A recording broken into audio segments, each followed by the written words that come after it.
The first thing you notice about Michael Mann's Heat is that it's all long lenses in a widescreen 23:9 format meant to allow for a broad scope so that you can see more. Mann crowds his subjects into the frame as if you were always watching them on a stakeout from some hidden vantage on the building opposite. The telephoto lens is really the perfect lens for this film. It has the effect of keeping everything at a distance, while at the same time separating people from the background, while also at the same time turning the background into an almost liquid plane of lights, evoking that fantastical romance that is always found in noir and which Michael Mann sees in the sprawl of Los Angeles. This is all to say that the telephoto lens is both functional and stylistic in Heat, two words that could be used to describe the driving ethos behind Mann's work. Of course, style is never something Michael Mann's been accused of lacking. In fact, it's likely accusations of empty stylistics from the days of Miami Vice that made Mann insist that Heat wasn't a genre film at all, but a drama, drawn from the stories of a real-life detective who served as a consultant on the film.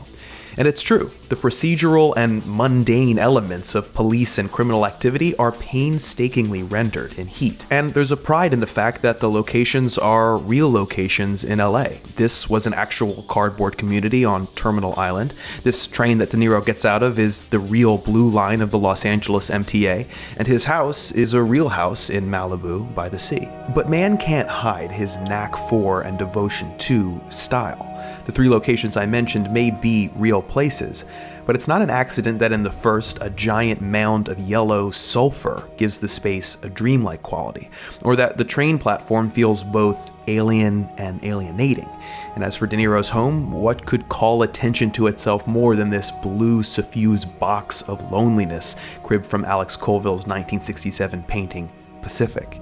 In other words, despite Michael Mann's protestations that this is not a genre piece, Heat is clearly drawing from both crime and noir traditions. What makes the film brilliant is that it uses its style and realism to comment on each other, and in doing so updates the genre for a new age. A lot of this is done through sound in the film, by the great work in Chris Jenkins' sound design and Elliot Goldenthal's score. The interplay is established right at the start as Goldenthal's spacey, highly stylized score fades into the hyper-real sounds of a hospital.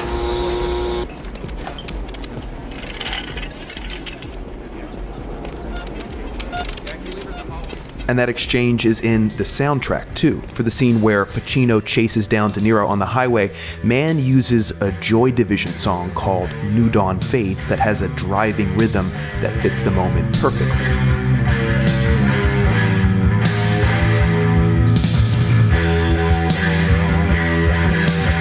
But what I just played, that's actually not the song used in the movie.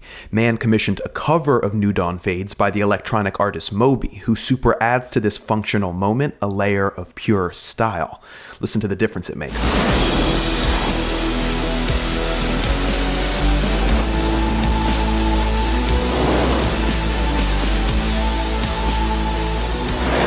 Since its beginning, there has been a tension in film noir between realism and style. Its origins in black and white and harsh chiaroscuro lighting attempted to communicate a gritty realism. But in this lighting, and in the implicitly abstract nature of black and white, it created a style all its own. Its values, however, were always traditional. From the start, noir has investigated the way men construct their identities from what they do. That reflected the broad scope of men in the early 20th century, not just cops and robbers. But the rise of postmodern consumerist culture, of new ways to build identity that weren't from one's career or one's relationships, made the crime film's association with style more problematic, but also more necessary. Mann confronts this head-on with De Niro and Pacino's characters. De Niro's style, his slick suits, his minimal empty house, reflect his lifestyle of extreme professionalism matched in the actual yuppie culture of the 80s when the film was first conceived. Pacino, too, is placed in the actual home of postmodern architect Tom Main in Santa Monica.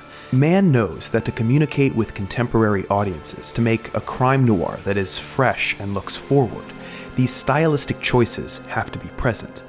Modern audiences firmly entrenched in this culture register style. They speak themselves through style.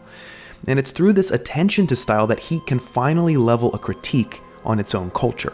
In the end, De Niro and Pacino ultimately reject these new forms of identity construction. You could lounge around here on her sofa, in her ex-husband's dead tech, post-modernistic bullshit house if you want to. And they fall back on traditional methods. Pacino looks to his work, and De Niro looks to relationships. All I know is there's no point in me going anywhere anymore.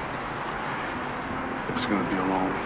In this way, Michael Mann's attention to style, in score, in soundtrack, in lenses, in locations, in wardrobe, in lighting, and his attention to realism in all those same categories, serve to illustrate a new social environment as well as its drawbacks. And that's what film noir was always meant to do at its best, show the underside of culture and why it's a necessary extension of the reverse. In fact, it may be the case in our modern culture that when the two sides are put face to face, they don't look all that different.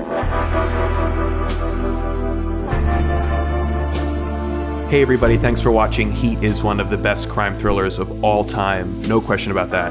I just want to say that 2015 has been the best year of my life. You guys have helped me expand this channel to something that I never could have imagined. The fact that I get to do this full time is just beyond my wildest dreams. I believe in this channel so much and the work that's happening here, and I really believe that to exist in 2016 and beyond, it has to innovate and experiment and do new things, and that is what I'm looking forward to doing and looking forward to giving to you.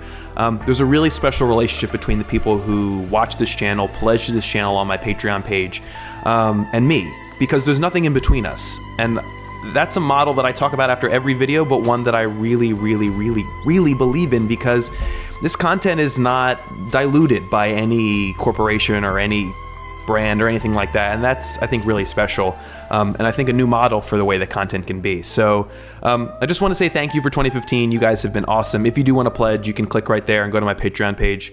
I will see you guys next Wednesday in 2016, and hopefully an exciting year to come.